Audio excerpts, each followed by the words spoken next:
New York, April. The spring wind still carried a chill through the streets, whispering against the towering glass facade of the Crown Regent Hotel. Inside the grand ballroom was a symphony of opulence reserved exclusively for the elite tech moguls, financiers, and power brokers whose whispers could shift markets. Over 200 guests mingled under crystal chandeliers that cast a golden glow on champagne flutes, shimmering gowns, and handshakes worth tens of millions. The air hummed with conversations about mergers, innovations, and the next big disruption, all underscored by the soft strains of a string quartet. Into this world stepped a black man unaccompanied. His navy suit fit impeccably, but lacked the flash of a designer label. No flashy watch, no diamond cufflinks, no entourage of assistants or bodyguards. He carried himself with quiet assurance, hands in his pockets, eyes scanning the room without urgency. His name was Jamal Rivers, 39 years old. He was the co-founder of Greencore, an environmental tech firm on the verge of sealing an $800 million strategic partnership with Hale Quantum Systems.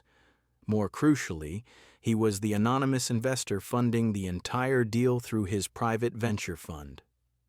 But no one known in that room knew it.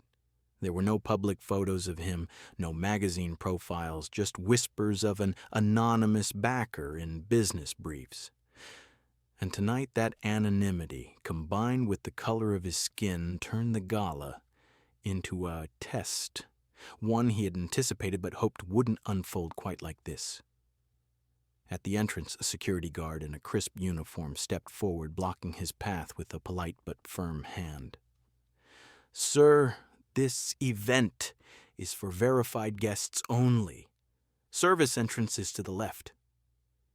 Jamal met the man's gaze, steadily pulling a black invitation card from his pocket, sealed with silver foil. The guard glanced at it, his expression shifting from skepticism to mild surprise. "My apologies. Please proceed."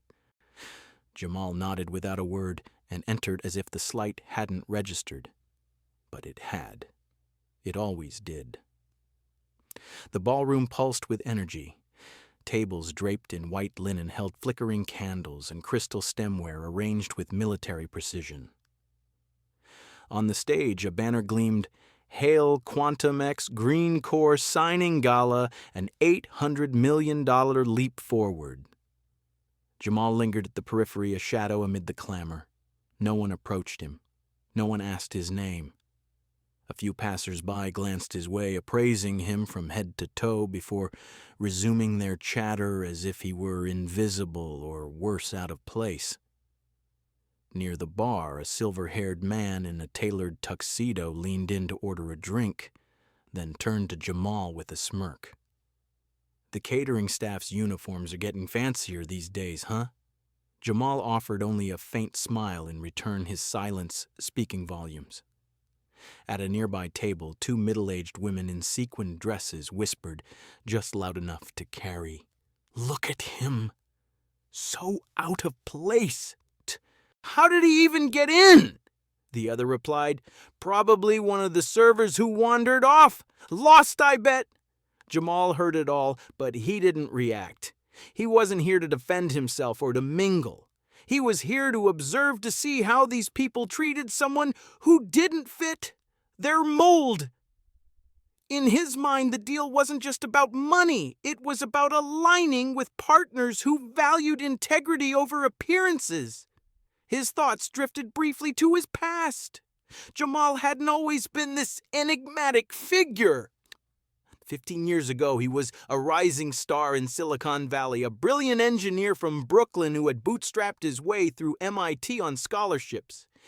He married his college sweetheart, Aisha, and they built a life together, one filled with late-night coding sessions and dreams of changing the world through green tech. Their daughter, Jania, arrived like a beacon, her laughter filling their modest home. But tragedy struck when Jania was 5. A car accident claimed Aisha's life, leaving Jamal shattered. and Jania with a lingering heart condition that required constant care. In the aftermath, Jamal withdrew from the spotlight. He channeled his grief into his work, founding Green Corps quietly and amassing a fortune through savvy investments in sustainable ventures. He became the anonymous force behind it all, preferring to let his actions speak rather than his name. Now, as a single father, every decision he made was for Jania to give her a world where she wouldn't face the barriers he had. Standing in the corner of the ballroom, Jamal felt the chill of isolation seep in, mirroring the spring wind outside. But beneath it, a calm resolve burned. He knew the power he held. And as the night unfolded, he wondered if these people would reveal themselves worthy of it, or if they would seal their own fate. At 8:10 p.m., the MC ascended the stage, his voice booming over the speakers as applause rippled through the room like a conditioned response. Ladies and gentlemen, welcome to a historic gala hosted by Hale Quantum Systems. Tonight we celebrate a partnership that will redefine the future. Over $800 million, not just a figure, but a declaration of innovation. Spotlights converged on the stage, illuminating the banner in a cascade of light.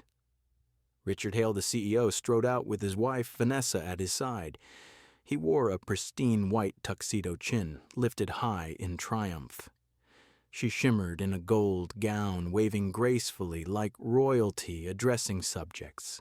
All eyes turned to them, the room buzzing with admiration and envy. All except Jamal's. He remained at the edge of the crowd, his posture unchanged, hands and pockets expression serene. A faint hum of violin music filled the air, but it did little to mask the undercurrent of exclusion he felt. Vanessa spotted him first, her lips curling into a subtle smirk as if she'd found an amusing distraction. She leaned toward Richard, murmuring something in his ear. He nodded, his eyes narrowing as he descended the stage, and made a beeline for Jamal. "Excuse me, sir," Richard said with a forced smile, his tone dripping with condescension. "The service area isn't here. Could you fetch some wine for table 8? Jamal tilted his head slightly. "I'm not staff." Richard let out a bark of laughter loud enough to draw a few nearby glances. "Oh, then what are you doing in the VIP section?" "Observing," Jamal replied evenly. Vanessa joined them, then a glass of red wine in hand. Her smile was sharper now, laced with mockery. How quaint! An observer in a suit, trying to learn from the big leagues for someday. Jamal said nothing. She laughed louder, drawing more attention. "If you're looking for extra work, hand me your resume. But tonight," she thrust the glass toward him. "Be a dear and take this to table 3. They're waiting." When Jamal didn't move to accept it, Richard's patience snapped. He snatched the glass from her, holding it aloft. "Fine, I'll help you out." The wine splashed across Jamal's chest in a crimson arc, soaking into his navy suit like spilled blood. A droplet flecked his chin. The room fell silent, the quartet's music suddenly intrusive. A few guests chuckled nervously. Others averted their eyes, pretending not to notice. No one intervened. Jamal stood motionless for a beat, then slowly wiped the droplet from his chin with the back of his hand. He straightened his collar, his face betraying no anger, no humiliation, only quiet resolve. Without a word, he turned and walked away, weaving through the crowd that parted like a sea before him. Whispers followed in his wake. "Who was that? Did you see what happened?" But he didn't glance back. As he passed a young server balancing a tray, the boy muttered under his breath, "You walked out like you own the place." In a way, Jamal did. His mind flashed to Jania, his 10-year-old daughter waiting at home with her babysitter. She had her mother's eyes wide, curious, and full of light, but a heart condition that required vigilant care, a remnant of the stress from those dark days after the accident. Jamal had built his empire in silence for her turning grief into purpose. From his humble beginnings in Brooklyn, scraping by on odd jobs while studying engineering at night, to the breakthrough app that launched his first company. The sale of that venture had seeded his fund Rivers Capital, which he ran anonymously, investing in underrepresented founders and green tech like Greencore. He avoided the spotlight, focusing on Jania's treatments and her dreams of becoming a scientist. Tonight's gala was meant to be a milestone, but now it felt like a revelation. Reaching the exit, Jamal stepped into the cool April night. The wind tugged at his stained jacket as he hailed a cab. On the ride home, he stared out at the city lights blurring past his phone, silent in his pocket. He arrived at his modest brownstone in Brooklyn, far from the penthouses of its peers, and paid the driver. Upstairs, Jania was asleep, her small form curled under a blanket, a book on environmental science clutched in her hand. Jamal knelt beside her bed, brushing a curl from her forehead. "Good night, kiddo," he whispered. In that moment, the humiliation faded. This her was why he endured. And tonight's lesson, it was the confirmation he needed before deciding the fate of the deal. As he changed out of his ruined suit, a quiet determination settled over him. Tomorrow, the real power would reveal itself not in shouts or spectacles, but in the simple act of walking away. The morning after dawned crisp and unforgiving over Manhattan, the April sun cutting through the floor-to-ceiling windows of Hale Quantum Systems headquarters on the 52nd floor. The boardroom, with its sleek mahogany table and panoramic views of the skyline, was set for triumph. At 9 a.m. sharp, the signing meeting for the $800 million partnership with Greencore was scheduled to commence.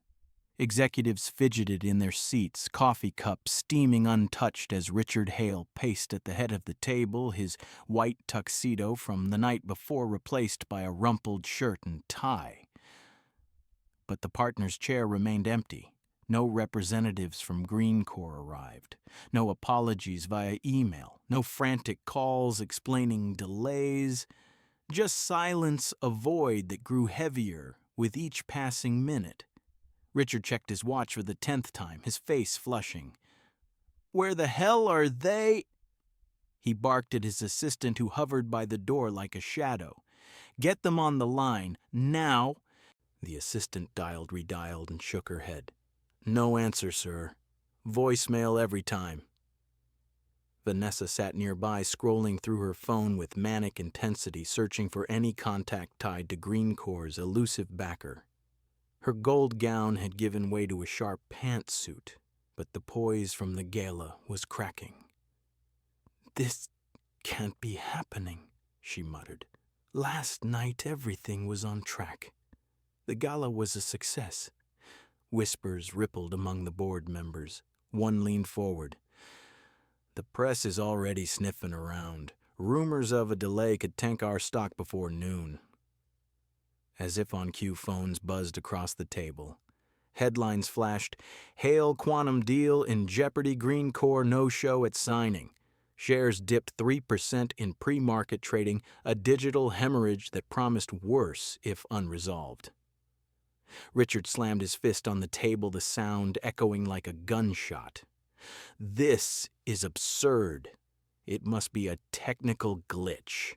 Traffic. Something. Call their CEO. Call the fund behind them Rivers Capital or whatever it's called." Vanessa swallowed hard, her fingers freezing on the screen. "We don't have direct contacts. Everything went through intermediaries, lawyers. The backer is anonymous." The room fell into a tense hush. Richard's mind raced back to the gala, the laughter, the toasts, the seamless networking. Then, unbidden, The image of the black man in the navy suit surfaced, the wine splashing across his chest, his unyielding calm as he walked out. Vanessa caught his eye, her expression mirroring his unease. "You don't think—" "That guy from last night," Richard scoffed, though doubt crept in. "Don't be ridiculous. He was nobody. Some intruder or lost staffer. Focus on the real problem." Yet the silence from Green Corps persisted. Minutes stretched into an hour. Board members shifted uncomfortably, murmuring about contingency plans. Then an email pinged into Richard's inbox from an anonymous Green Corps address. The subject, termination notice. The body contained 7 words: "We will not proceed with the signing." No explanation, no signature, just finality. Vanessa's face drained of color as she read over his shoulder. "This has to be a joke, or a hack. We need to trace it," Richard roared, sweeping papers off the table. "Find out who the hell is behind that fund, dig up every scrap board members, investors, anything." Their team scrambled, but searches yielded nothing. Rivers Capital was a ghost. No public faces, no bios, just a trail of successful ventures in green tech and social equity. The anonymous backer had shielded themselves perfectly. Meanwhile, across the river in Brooklyn, Jamal Rivers sat in his sunlit kitchen sipping coffee as Jania ate breakfast. The 10-year-old chatted animatedly about her science project, her heart monitor beeping softly, a reminder of the fragility he guarded fiercely. His phone vibrated with a report from his lawyer. Withdrawal confirmed. No further engagement with Hale. Jamal nodded to himself, setting the phone down. He couldn't partner with people who demeaned others based on appearances, who poured wine on a man simply because he didn't fit their image of power. It wasn't just personal. It was about the world he wanted for Jania, one where she wouldn't face such barriers. Nearly 2 hours had passed since the scheduled signing, and the boardroom at Hale Quantum Systems had devolved into a war room of desperation. Papers littered the table, laptops glowed with frantic searches, and the air was thick with the scent of stale coffee and rising panic. Richard Hale's pacing had worn a path in the carpet, his tie-loosened forehead glistening with sweat. Vanessa sat rigidly, her fingers flying across her keyboard as she scoured databases for any trace of Rivers Capital's elusive backer. Board members exchanged uneasy glances, their phones buzzing with alerts of plummeting stock prices down 7% now, with analysts speculating wildly about the deal's collapse. The door swung open without a knock. No announcement, no escort. Just a black man in a crisp white shirt sleeves rolled up, stepping in as if he owned the space. Jamal Rivers. The room froze. Richard bolted upright, his chair scraping harshly against the floor. Vanessa's hand flew to her mouth, her eyes widening in recognition. "Mr. Rivers," Richard stammered, his voice cracking on the name. "We've been trying to reach you." Jamal didn't respond immediately. He crossed the room with measured steps, his presence commanding without effort. He pulled out the empty partner's chair at the head of the table, the one meant for Green Corps' representative, and sat down. Slowly. Deliberately. As if the seat had been reserved for him all along. He placed a slim folder on the table.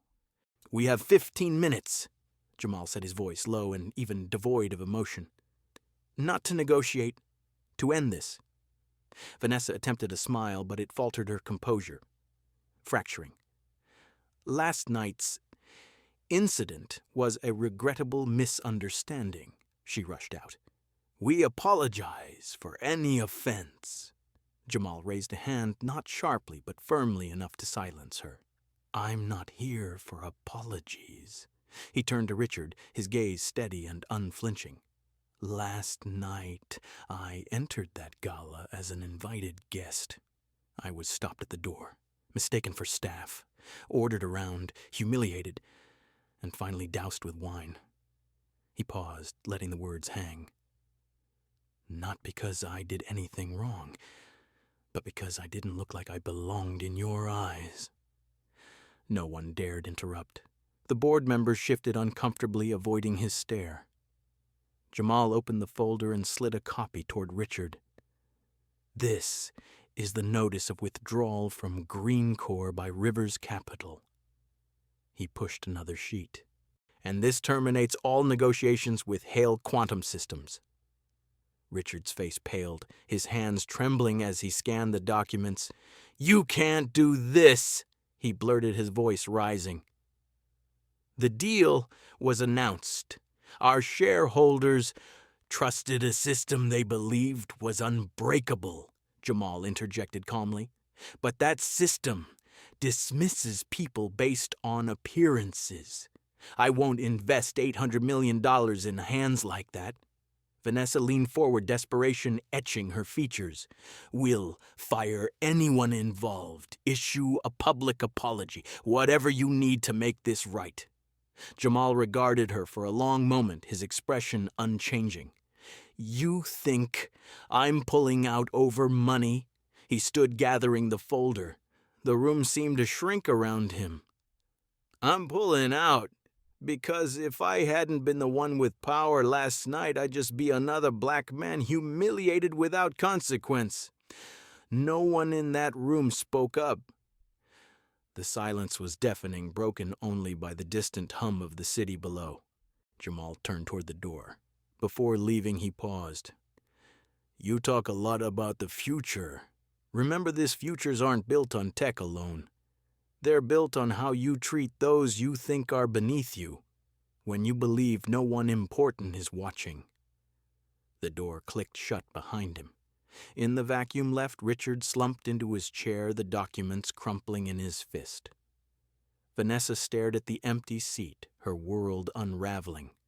The board erupted in murmurs, damage control lawsuits spin, but it was too late.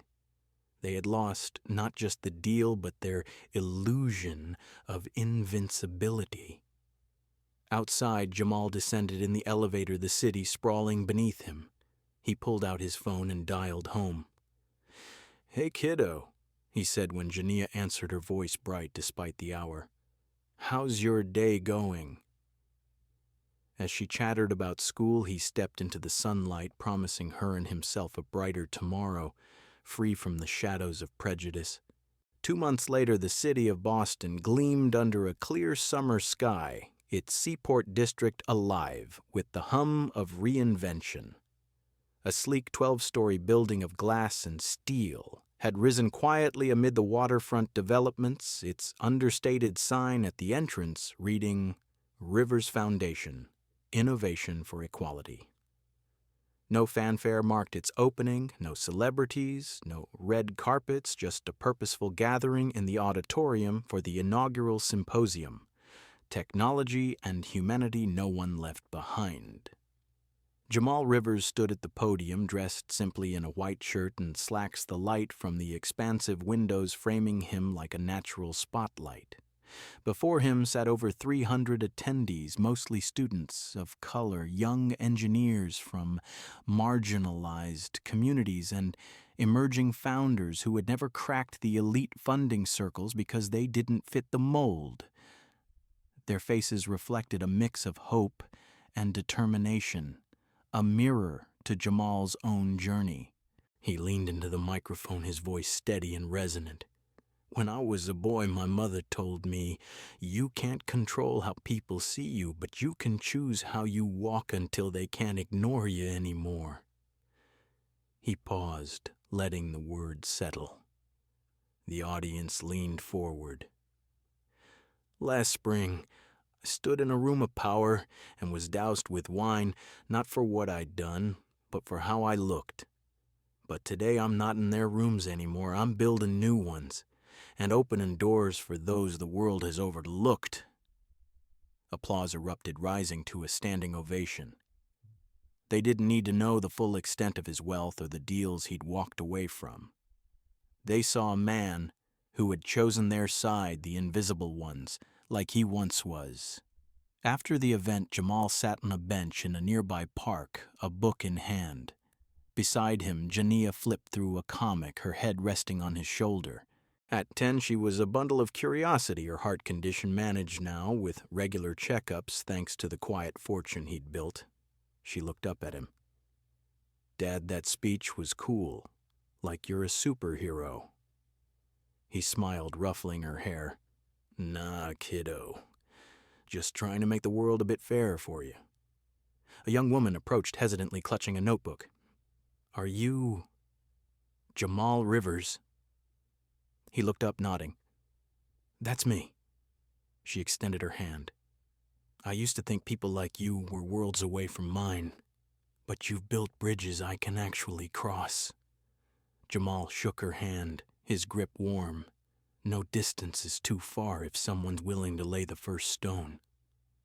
As she walked away, inspired, Jamal watched the sunlight dance on the water, feeling a profound peace. Back in New York, Hale Quantum Systems teetered on the brink. The botched deal had triggered a cascade, stock prices in freefall down 25% in weeks. A leaked video from the gala captured by an anonymous staffer had gone viral, showing Richard pouring wine on Jamal, the mysterious guest revealed as the deal's architect. Headlines screamed, "Tech Titans humiliation backfires, lost 800 mentors over prejudice." Richard and Vanessa issued public apologies, but the damage was irreversible. Board members resigned, investors fled, and lawsuits loomed. Richard stared out his office window, the empire he'd built crumbling like sand.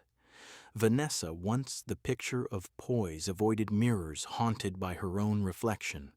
Greencore, freed from the toxic partnership, pivoted swiftly. Under Jamal's guidance through Rivers Capital, they inked a new deal with a consortium of ethical investors, securing $900 million and launching initiatives in underserved communities. The company's valuation soared, proving that integrity paid dividends. In the park, as the afternoon waned, Jamal hugged Jania close under the fading sun. He didn't need vengeance or vindication. He had chosen dignity over drama, walking away not to destroy, but to create. True power, he knew, wasn't in boardrooms or bank accounts. It was in kindness, equity, and the quiet strength to build a better path. For Jania, for the overlooked, for a world that could change one open door at a time.